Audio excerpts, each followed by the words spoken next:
सुबह उठते ही जब वो मैंने आंख खोली, दुहाई मच रही थी, हाय अल्लाह, स्टॉक एक्सचेंज रिकॉर्ड मंदी, लुटे गए, मारे गए। अच्छा, आज से एक हफ्ता पहले तक खबरें आ रही थी कि ओ तारीखी इजाफा, तारीखी इजाफा। मेरे, तुम्हारे और ये जो हमारे सारे भाई समेत हमारे यहाँ क्या लुटियां पड़ रही थी। हम उदो भी पैड़े सा, हुन भी पैड़े, जेड़े लाहौर पैड़े हो अर्थां पैड़े, ठीक है ना मां। बहरहाल वो जी क्यों हो रहा है ये? साहब सरमायाकार डर गए हैं कि सुप्रीम कोर्ट ने कहा इलेक्शन कराओ। यार, इलेक्शन करवाने से बस ये स्टॉक एक्सचेंज कहां से शुरू हुआ?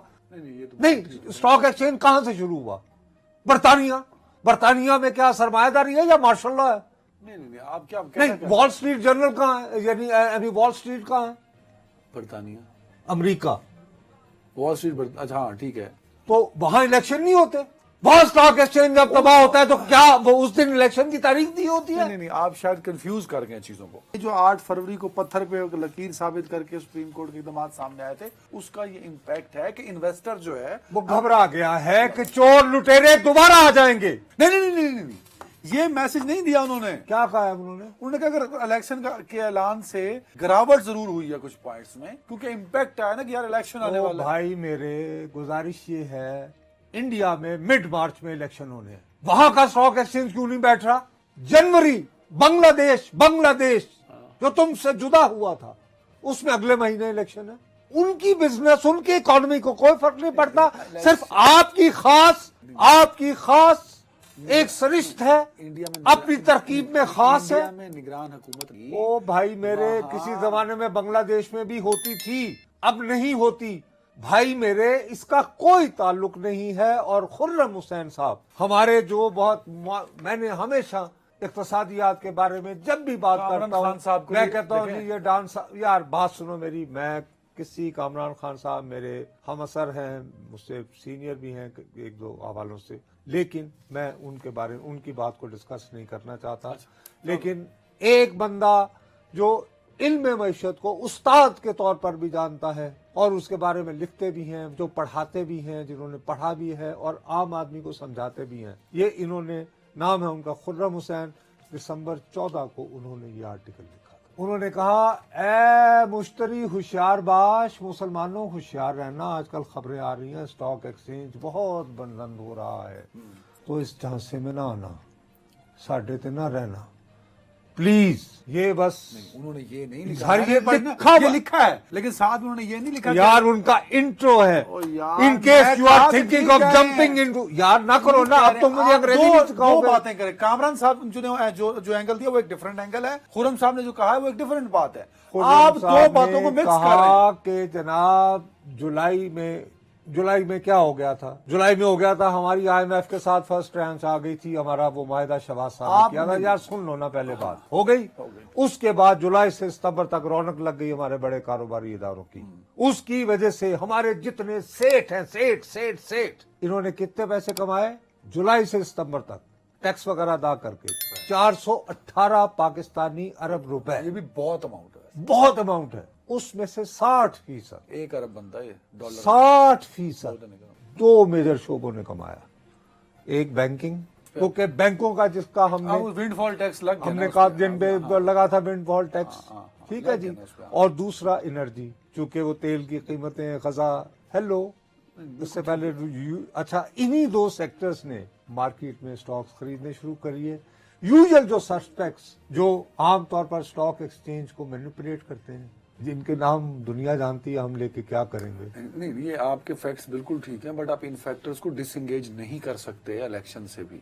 तो मैं फिर दोबारा कह रहा हूं, क्या दुनिया में कहीं भी इलेक्शन की तारीख के साथ लंदन का स्टॉक एक्सचेंज इसलिए बैठा कि फला दिन तारीख हो रही है? रुक जाना, अब यहाँ पे जरा ब्रेक लगाए ना, एक सवाल तो ले लेना साथ में। तो क्या नुसरत जावेद इस बात पे कन्विंस्ड है कि भाई अब स्टॉक मार्केट है बेहतर भी हो सकती है, मैं तो स्टेबल भी हो सकती दिया भाई मेरे आज ही जितने लोग मईशत वाले हैं वो ये कहते हैं जी कि हम तो पहले ही कह रहे थे, जिन्होंने आज के ही मंदे के बारे में ये लिखा हुआ है, लिख रहे हैं, एक्सपर्ट्स कह रहे हैं कि जनाब ये ओवरसोल्ड थी। कुछ लोगों ने बाकायदा चक्कर चला के और क्यों किया उन्होंने? क्यों किया उन्होंने? एक फिल्म की शोहरत करके तो टिकट यानी खिड़की तोड़ हफ्ता करके उसके बाद अगर तुम्हारे पास 200 सीटें हैं, 100 सीटें बेचो तुम अपना। क्यों किया उन्होंने ऐसा?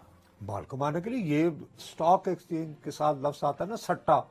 सट्टा जुआ ही होता है ना, तो जुए में यही होता है, आप स्टेक्स लगाते हो और हार जीत होती है। इसके साथ सट्टाबाजी हुई है और कहा गया कि जी चूंकि सब कुछ हाँ हटके बुद्दन। उस वक्त ये खुर्रम हुसैन जैसे लोग फोर बॉर्न कर रहे थे। आप कामरान खान साहब को नहीं डिस्कस करना चाहते ना करें, आई हैव अदर आर्गुमेंट। निगरान वजीर आजम गए कराची, तो बिजनेस कम्युनिटी ने क्या कहा था? एक आदमी ने सिंध क्लब में कहा, बिजनेस कम्युनिटी ने एज अ होल नहीं कहा, सिंध क्लब में दोबारा कह रहा हूं, बिजनेस कम्युनिटी ने नहीं कहा यार। बिजनेस कम्युनिटी का एक क्लोज डिनर जिसमें 8-10 लोग थे, उनमें से एक ने कहा, उसके नाम का पहला लफ्ज मीम से शुरू होता है। मीम या एम?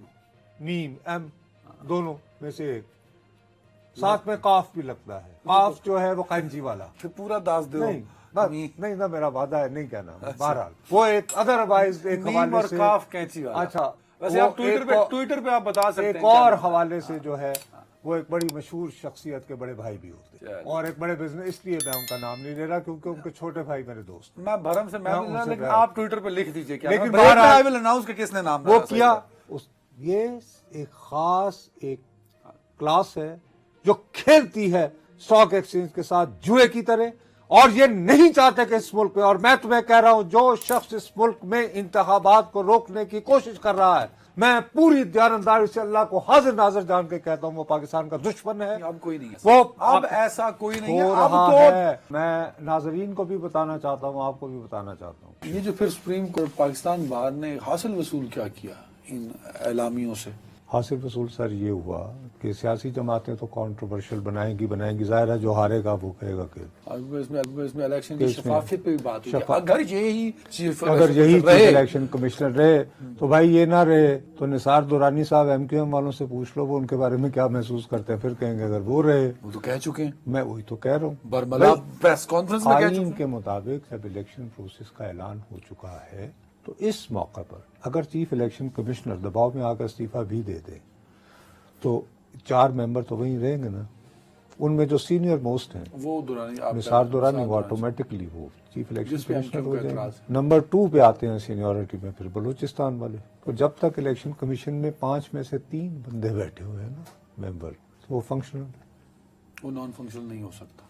सो 8 फरवरी को इलेक्शन हो गए कवायद और ज़वाबित के मुताबिक। मेरे ख्याल में ये 4 सीट बनाई जा रही है आफ्टर इलेक्शन, जो उनके आफ्टर इलेक्शन। और वो मुझे हैरत है कि ये यानी तारड़ ग्रुप की जानिब से आ रही है, जो अदरवाइज सुना है कि वो जो चौथी मरतबा जिनको आप वजीर आजम हाउस बहुत जल्दी में बना रहे हैं, पहुंच गए सर, डी चौक पहुंच चुके हैं, थोड़े सफर रह गए। वो तो बस वो क्यों इनको रोक रहे हैं? क्या इनको ये खदशा पड़ गया कि कहीं खुदा न खास्ता भाई तारड़ सर आपको नजूमी होना चाहिए था।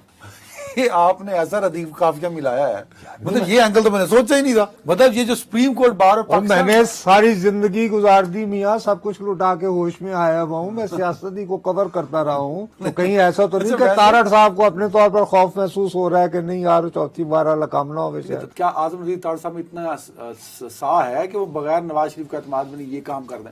उन्होंने बहुत सारे काम किए थे ना, कमाल पे कर दो। नवाज शरीफ ऑन बोर्ड थे जिनका आप। अच्छा, इसका मतलब है कि वो भी, उनको भी खतरा है कि वो नहीं आएंगे चौथी मरतबा, तो फिर तो तुम ऐसे ही बढ़ते लगा रहे थे फिर वो नहीं। आप मैं समझा कि दूसरे कामों का हवाला दे रहे हैं। जीटी रोड वाले जो पिंडी से होकर गुजरते हैं, तो उस पर वो पूरा एतमाद में लेके आजम नजीर तारड़ साहब ने सारे काम किए थे। अच्छा, तो वो तो दूसरे हो गए ना, वो तो ये नहीं, उसमें जाती उम्र तो कहीं नहीं आता कि वो जीटी रोड पे है। जीटी रोड पिंडी पे नहीं, जीटी रोड तो यही हो जाता, वो तो कसूर नहीं जाता रहा। नहीं, पिंडी वाला जीटी रोड, पिशावर तो लाहौर जा रहे हैं। इन इलाकों को मुझे, मैं लौरिया मैं कॉलेज बैग दही खाना। अच्छा, अल्लाह आपको ना ही ले जाए। एक ब्रेक ले लेते हैं नाज़रीन।